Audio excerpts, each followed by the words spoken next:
Well, another Chinese social media platform that has been making inroads internationally of late has been this little beauty in front of me. It's called TikTok. I'm holding it in my hand. It's on my phone now. It's a funky video sharing platform. There you go. That's a little burst of it blasting out there. It allows me to upload self-authored videos with funny filters and emojis and what have you, and it's big in all kinds of countries these days, the US, India and elsewhere. But it hasn't been without controversy either. The BBC's media analyst Kerry Allen has been telling me about it.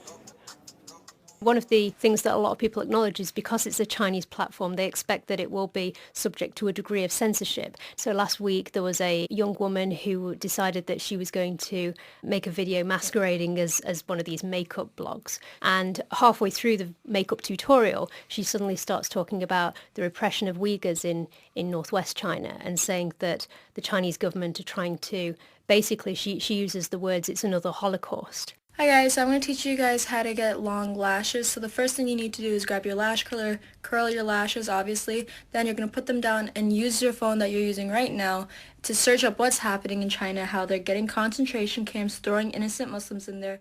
And people, activists on platforms like TikTok, but also Twitter and Facebook, were mass sharing this, and it got more than 1 million clicks. So she says that her account was blocked. And there are questions about this because TikTok have already denied that they block content on their overseas platforms. But there are suggestions that they might have actually played a hand in making sure that it was blocked. But we can't say for sure. We can't say for sure, but it is an interesting question, isn't it? Because there is this dilemma, I suppose. On the one hand, China has a reputation for being a bit of a control freak when it comes to messaging it doesn't like.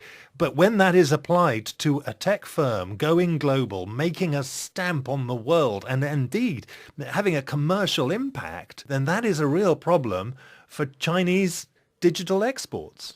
It is, yes. I mean, China has seen these as opportunities to grow its soft power. It's seen TikTok as a way to spread China's message, but this video will have made the company very nervous, and yeah, I think it's very likely that they would have deleted it because they don't want this message to travel back to mainland China and to see that their company is allowing such content on its platform. There is a commercial rivalry going on here, of course, between the United States and China. And a lot of this is to do with this kind of self-learning technology, isn't it? Artificial intelligence, that if something like TikTok or any Chinese-made software is having a big impact globally, then that is a conduit to a greater global expansion, potentially for all AI coming out of China, because it's providing you with priceless data about consumers around the world. Yeah, absolutely. And there was actually a case a few months ago involving a Chinese app that the US hadn't seen anything like. And this was an app called Zao, and it allowed people to add their face into a video and they could appear to be characters within movies. So a lot of Chinese people were putting their face into apps and they appeared to be suddenly in a scene of Game of Thrones or similar programs or films like this. And the technology was so sophisticated. A lot of media within mainland China, but also overseas, got very nervous about this.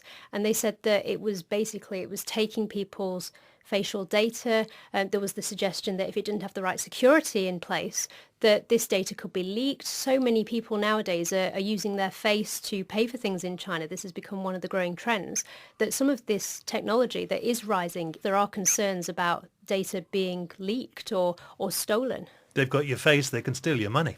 Quite, yes.